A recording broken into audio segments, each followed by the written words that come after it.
नमस्कार, मेरे चैनल में आप सभी का स्वागत है। मैं डॉक्टर अंजू ओझा आज आपको हैफोर्ड एवं बोवी, जॉली तथा आर्थर होम्स की भू संतुलन की संकल्पना के बारे में बताने जा रही हूँ।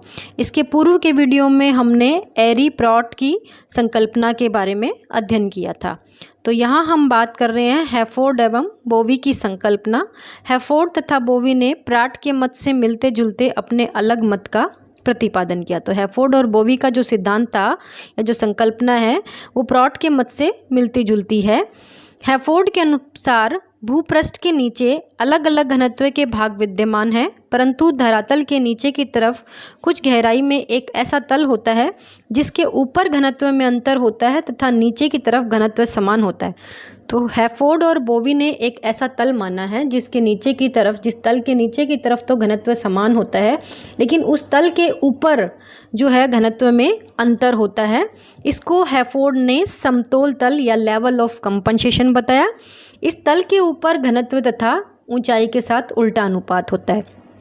तो जो लेवल ऑफ कंपनसेशन या समतोल तल की बात हो रही है, समतोल तल के ऊपर घनत्व और ऊंचाई में उल्टा अनुपात होता है। उल्टा अनुपात का मतलब होता है घनत्व बढ़ता है तो ऊंचाई कम होती है और ऊंचाई बढ़ती है तो घनत्व कम होता है।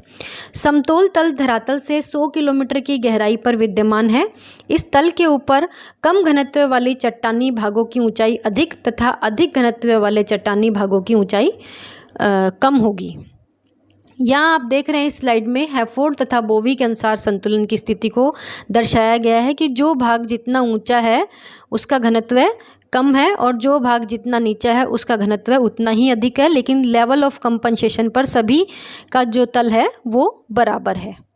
समतोल तल की विचारधारा को स्पष्ट करने के लिए बोवी ने एक उदाहरण का सहारा लिया। उन्होंने लोहा, चांदी, तांबा, सीसा, जस्ता, पायराइट, टिन तथा निकिल के बराबर चौड़ाई तथा मोटाई के 8 टुकड़े लिए जिनकी लंबाई भिन्न भिन्न थी। लंबाई भिन्न भिन्न का मतलब घनत्व भी भिन्न भिन्न था।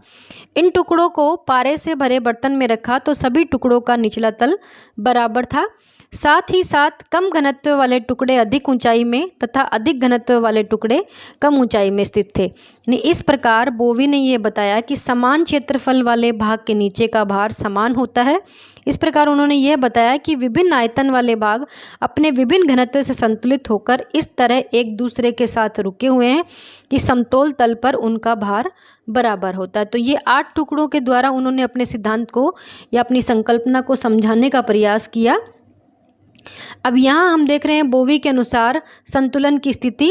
ये विभिन्न धातुओं के टुकड़े हैं जो कि जिसको हम देख रहे हैं लाइन ऑफ कंपनसेशन पर, जिनका तल जो है वो बराबर है और इसके ऊपर इनकी ऊंचाई में भिन्नता यानी घनत्व में भी भिन्नता है। हैफोर्ड तथा बोवी के अनुसार क्षतिपूर्ति तल धरातलीय सतह से 112 किलोमीटर की गहराई पर पाया जाता है। यदि हम पृथ्वी के आंतरिक भाग में बढ़ते माप पर ध्यान दें, यानी हमने इससे पूर्व के वीडियो में पृथ्वी की आंतरिक संरचना में पढ़ा कि जैसे जैसे पृथ्वी के आंतरिक भाग में हम जाते हैं तो प्रति 32 मीटर पर 1 डिग्री सेंटीग्रेड तापमान जो है बढ़ जाता है। और यहाँ हम बात कर रहे हैं 112 किलोमीटर की। तो 112 किलोमीटर पर अत्यधिक तापमान के कारण चट्टानें जो अपनी ठोस अवस्था में नहीं रहेंगी, वो अपने द्रवणांक बिंदु में आ जाती हैं। तो जब वो द्रवणांक बिंदु में आ जाती है तो क्षतिपूर्ति तल संभव हो ही नहीं सकता। तो इतनी अधिक गहराई पर अत्यधिक तापमान के कारण चट्टानों का द्रवणांक आ जाता है। इस प्रकार चट्टानों के पिघल जाने पर क्षतिपूर्ति तल संभव नहीं हो सकता। यहाँ हम बात कर रहे हैं जॉली की संकल्पना की।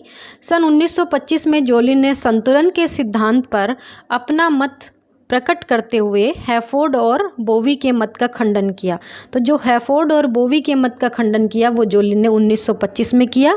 हैफोर्ड और बोवी के अनुसार एक क्षतिपूर्ति तल होता है जिसके ऊपर घनत्व बदलता है परंतु नीचे घनत्व समान होता है। तो अभी पूर्व की स्लाइड में हमने देखा कि हैफोर्ड एवं बोवी के अनुसार क्षतिपूर्ति तल होता है और घनत्व और ऊंचाई में उल्टा अनुपात होता है।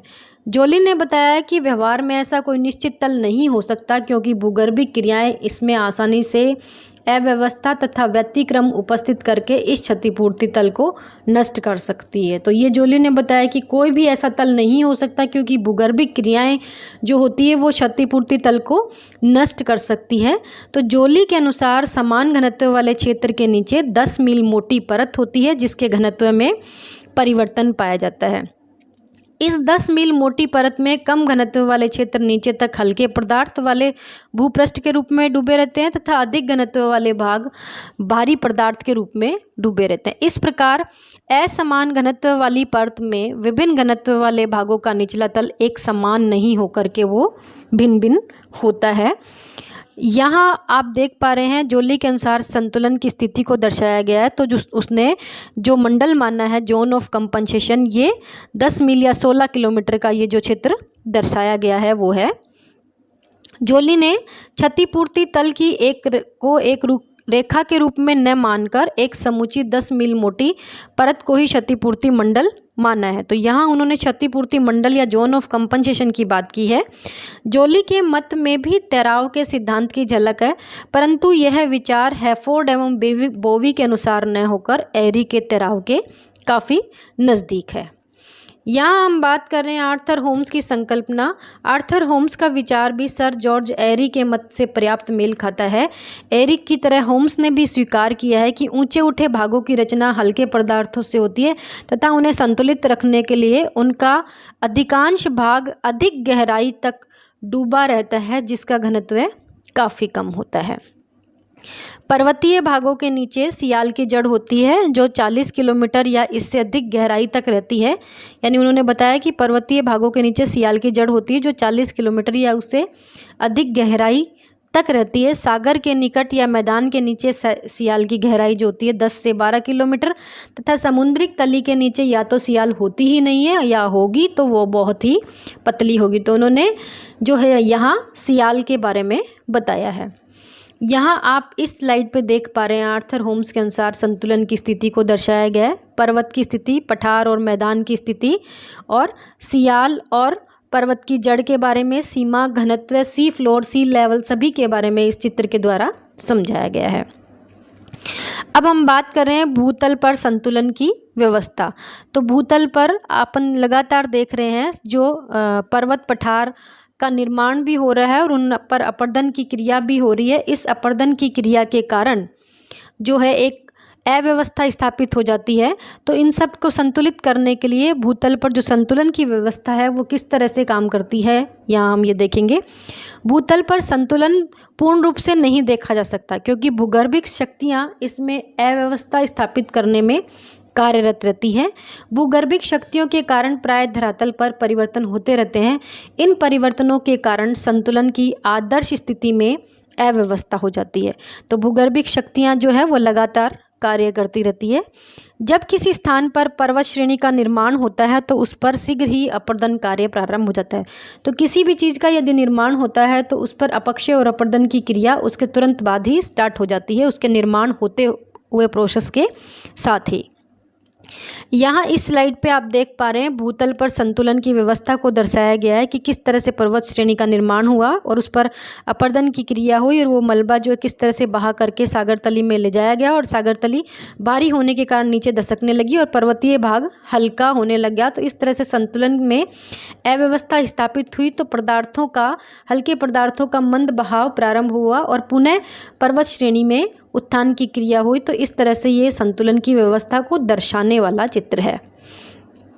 इस प्रकार अपर्दन के कारण पर्वत की ऊंचाई घटने लगती है। इसके विपरीत क्षयित पदार्थ सागर में जमा होने लगता है जिस कारण वहाँ पर भार बढ़ने लगा है। तो हमने अभी देखा कि पहले पर्वत श्रेणी का निर्माण हुआ, उसके बाद में उस पर अपर्दन की क्रिया हुई। अपर्दन की क्रिया से पर्वत की ऊंचाई घटने लगी और क्षयित जो पदार्थ था वो जाकर के सागर में जमा होने लगा। इस प्रकार पर्वतीय भाग हल्का होने लगता है तथा सागर तली भारी हो जाती है। फलस्वरूप दोनों में संतुलन की स्थिति अव्यवस्थित हो जाती है। पर्वतीय भाग के क्षयित होने से उसका दबाव कम हो जाता है।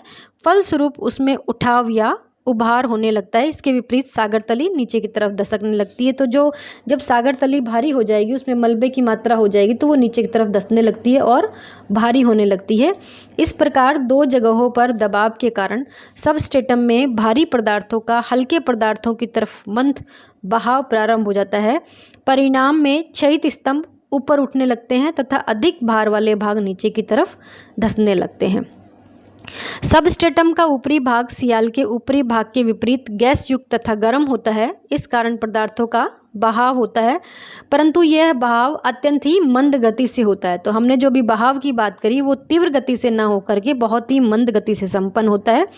इस प्रकार पदार्थों की स्थान पूर्ति होती रहती है तथा पुनः संतुलन की व्यवस्था स्थापित हो जाती है।